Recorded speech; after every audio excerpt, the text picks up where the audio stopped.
Hello everyone दोस्तों, मैं अरुण शर्मा। आप देख रहे हैं 10 सोच। दोस्तों, इस वीडियो में बात करने वाले ममता बनर्जी के बारे में कि जैसे जैसे कुंभ इस बार हुआ है बीजेपी सरकार पे, चाहे अखिलेश यादव हो, चाहे बहुत सारी व्यवस्था के चरमराने से कुंभ में योगी सरकार पे ढेरों सवाल खड़े हुए थे। चाहे उसमें जन की हानि हुई हो, जनता की हताहत हुई हो। अब इसमें नया मुद्दा गरमा दिया है कि बीजेपी को घेरने के लिए और सवाल करने के लिए ममता बनर्जी ने जो बाण छोड़ा है, ये वो विवादित टिप्पणी है। उन्होंने कहा है कि ये कुंभ नहीं मृत्यु कुंभ है। अब ये जो बयान उन्होंने दिया है, इसको कहीं सूरत में तो सही नहीं ठहराया जा सकता, पर ममता बनर्जी ने सियासी हमला कर दिया जिसपे बीजेपी आग बबूला है। उन्होंने ममता बनर्जी को काफी चीजों से लेकर लताड़ शुरू कर दी। दोस्तों, अगर आप चैनल पहली बार हैं, जुड़ सकते हैं सारी वीडियो को देखने के लिए। बात करते हैं कुंभ के बारे में। जब से कुंभ लगा है उसमें कुछ ना कुछ टेंटों में आग लगना, व्यवस्था चरमराना, भगदड़ मच जाना, ट्रेनों में बहुत सारी दिक्कतें आना, इससे बीजेपी सरकार को बहुत सारी दिक्कतों का सामना करना पड़ा है। पर योगी सरकार अब तक अपने गाल बजाए जा रही थी। वो उनकी अपनी मर्जी है कि वो अपनी व्यवस्था के लिए ताल ठोक सकते हैं। अब इस पे अखिलेश यादव ने व्यवस्था को लेके, मौत के आंकड़ों को लेके अब तक संसद में ताल ठोकते रहे। अब इस बीचों बीच देखा जाए तो ममता बनर्जी ने सियासी बांड चल दिया है। उन्होंने कहा ये कुंभ नहीं मृत्यु कुंभ है, यहाँ लोगों को मरने के लिए बुलाया गया है।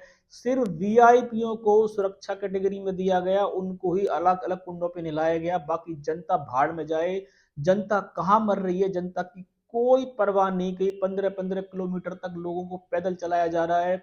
जो लोग उसमें हताहत हुए आज तक उनके आंकड़े सरकार दे नहीं पाई है। ऐसे ऐसे जनता को परेशान किया गया है, और जिसके चलते बीजेपी सरकार है जो अपनी तारीफों के पुल बांधे जा रही है। वीआईपीओ का पिकनिक स्पॉट बना के रख दिया। जो ममता बनर्जी का बयान है, ममता बनर्जी का कहना है कि ऐसे कुंभ में लोगों को सिर्फ दिक्कतों का और जान गंवानी पड़ी है, तो ये कुंभ नहीं महाकुंभ मृत्यु कुंभ बन के रह गया है। अब योगी सरकार ने सनातन विरोधी बता दिया है ममता बनर्जी को, और मोदी सरकार ने भी बहुत सारे हमले बोले हैं कि ममता बनर्जी की तो भाषा ऐसी ही रहती है, उनको शर्म आनी चाहिए ऐसे बयान देते हुए। बीजेपी सरकार के प्रवक्ताओं ने ममता बनर्जी को घेरा, पर ममता बनर्जी ने अपने सवालों से कोई माफी नहीं मांगी है। उन्होंने अपने बयान पे अड़ी हुई। उन्होंने कहा है कि कुंभ नहीं मृत्यु कुंभ है। अब ऐसी बयानबाजी चलती रहेगी। इस पे काफी सारे ढेरों सवाल पहले भी पार्टियां दागती रही हैं। आप व्यवस्था को लेके सवाल दाग सकते हैं, पर कुंभ को लेके उस पर गलत टिप्पणी करना किसी सूरत में नहीं स्वीकार किया जा सकता। पर ममता बनर्जी व्यवस्था को लेके अपनी बात रख सकती हैं जो चल सकती है, पर अगर उसके चलते वो उल्ट सीधी बात करेंगी तो शायद इसमें काफी लोगों को दिक्कतें आती हैं। अब उनको सनातन विरोधी बताना ये तो अलग मुद्दा है, क्योंकि अगर ऐसा होता तो कलकत्ता के अंदर देवी की पूजा क्यों होती। पर बीजेपी से जो सवाल करेगा, चाहे वो गलत करे या सही करे, पर बीजेपी का एक ही मुद्दा है कि जिसने बीजेपी से पूछा कि गलत क्यों है, तो बीजेपी इसको सनातन विरोधी बताती है। भले ही ममता बनर्जी का बयान तो सही नहीं है, पर बीजेपी से अगर कोई दूसरा भी सवाल पूछेगा तो वो उसको सनातन विरोधी कहेगी। वो वही कहती है कि हमारे साथ हमारे अच्छे काम और बुरे कामों पे जमकर ताल ठोको तो आप देशभक्त हो, वरना देशभक्त नहीं हो।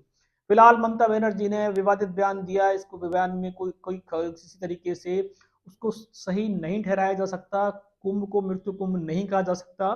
पर ममता बनर्जी को व्यवस्था को लेकर कोई बयान देना चाहिए था, पर सरकार है कि अपनी मनमर्जी के कुछ भी बयान दे सकती हैं। दोनों पार्टी आपस में उलझ के रह गई हैं। अब दोनों एक दूसरे से कैसे निपटेंगी तो खुद जानते हैं। इस पर कोई सियासी कोई बांड चलते रहेंगे। कोई नया विश्लेषणों का समय से पहले बताएंगे। अगर आप चैनल पर नहीं जुड़े हैं, जुड़ सकते हैं सारी वीडियो को देखें। मैं अरुण शर्मा लूंगा नई सोच के साथ। अपना ध्यान रखें। नमस्कार।